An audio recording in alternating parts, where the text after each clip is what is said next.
সুপ্রিয় পঞ্চম শ্রেণীর শিক্ষার্থীরা, আরেকটা নতুন ভিডিও নিয়ে তোমাদের সামনে এসে উপস্থিত হলাম।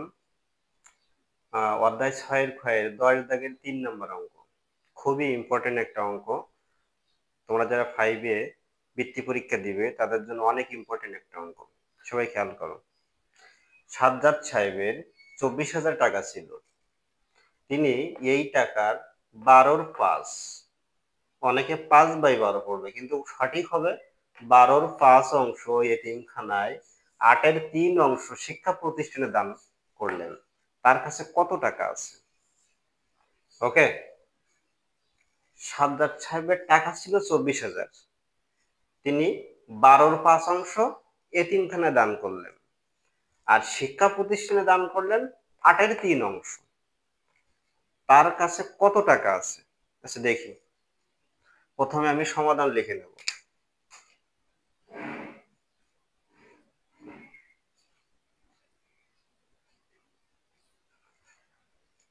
এতিমখানায় দান করলেন সাজ্জাদ সাহেব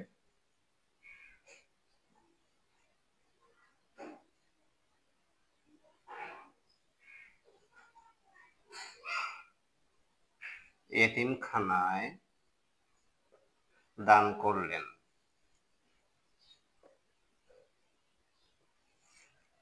মোট টাকা 24,000, আর এতিমখানায় দান করছে 12-র 5, 12-র 5 অংশ।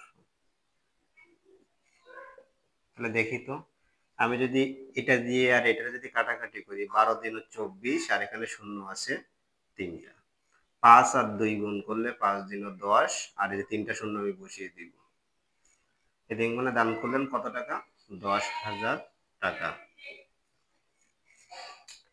শিক্ষা প্রতিষ্ঠানে দান করলেন, শিক্ষা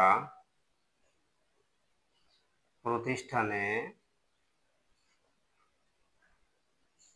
দান করলেন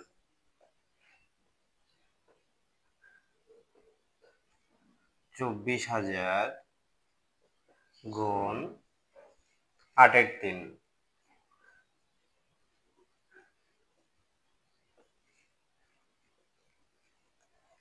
একইভাবে কাটাকাটি করব, 3 8 24, আর এই যে শূন্য, 3 3 9, আর এই 3টা শূন্য বসে যাবে, 9,000 টাকা। তাহলে মোট কত দান করলেন আমি দেখি।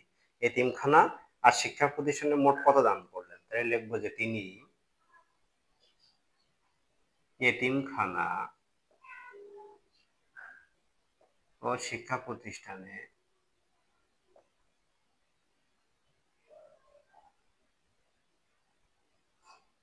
দান করলেন,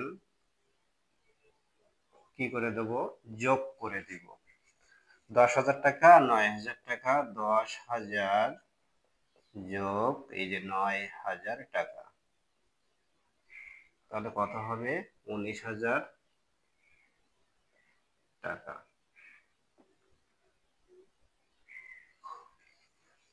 তিনি এতিমখানা ও শিক্ষা প্রতিষ্ঠানে দান করলেন এই যে 19,000 টাকা। এবার বলছে তার কাছে কত টাকা আছে? টাকা ছিল কত? 24,000। লিখবো যে অতএব তার কাছে আছে মোট টাকার থেকে 24,000 থেকে আমার শিক্ষা প্রতিষ্ঠান আর এতিমখানায় দান করলেন 19,000, এটা আমি বিয়োগ করে দিব, 19,000 টাকা।